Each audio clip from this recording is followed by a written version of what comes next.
Nice Yeah, right? Great. Hi, I'm Nathan, a brand manager here at Reventon. I'm not in front of camera very often, but I've popped out in front today because I'm joined by a very special client, my personal favourite. I hope the bias is okay. This is my sister, Stephanie. She's very happy because she's bought a house in Perth. It's about to settle. They're about to get some tenants in. I've also bought a house in Perth. I'm about a month or two behind her, but we've had really great results for both of them. How are you feeling? Very excited at this stage in the game, for sure. Yes, it's all come together. We were at an auction, I remember, in Doncaster, just locally, and the bids were getting higher and higher. I just remember you being really stressed and just being, I don't know what to do. And I said to you, you don't have to do any of this. Let me introduce you to the guys at work. I think they can make it much easier for you.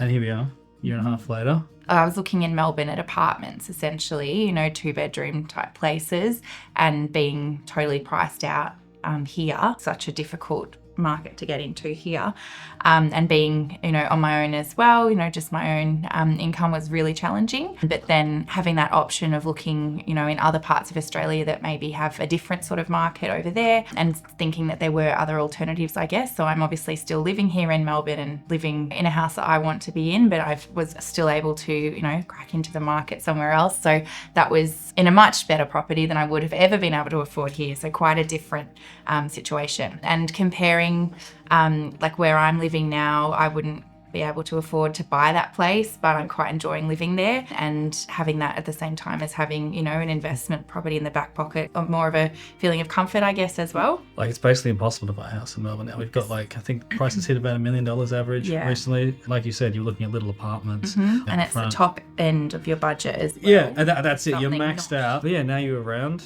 Obviously, we're both still living in Melbourne. Mum and dad are around. We don't have to buy in beverage or Sunbury or something and commute in, because I know you're 8 minutes from work. I am 8 minutes right now. from work. It's very convenient. You've still managed to be able to get something that's working away in the background. You're getting the keys in a couple of weeks. You're already 120k up at least. It's obviously an option that wasn't available here, and I had gone down that path with other brokers and things in Melbourne, so it was something that I had genuinely looked at, and it wasn't really what I wanted. I guess it wasn't possible. Having that feeling of security, I guess, is definitely a relief, and then still enjoying a pretty normal life here as well. Not having to give something up for that was really fabulous. Yeah.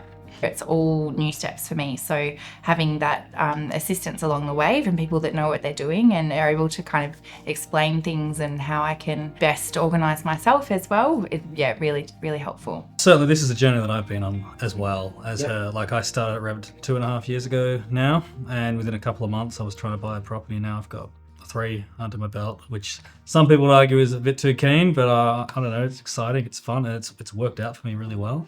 And I'm just trying to share that with people around me. So obviously get Stephanie on board, got my cousin working in it as well, a couple of friends of mine. I'm just trying to bring everyone into the family. I never really considered property investing, finance of any description before. It was just something for the future to worry about. I spent a few years living overseas, then I was back in Australia, and I didn't really have any savings, any backup plan apart from, she'll be right. And then you actually look at the market and the situation that things are in today, there's not many options available. Unless you're earning $1 million a year, which most of us aren't, you're a bit limited. So I started talking to the guys at work thinking, okay, so to get into property, what sort of deposit would I need just to start thinking about it, thinking that was something to work towards?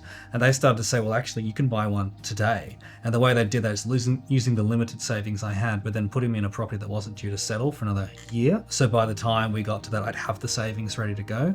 And that built up equity. And during that time, I was able to be in a better circumstance and buy a couple of other properties as well, and then leverage things off others. And it's just kind of built and built.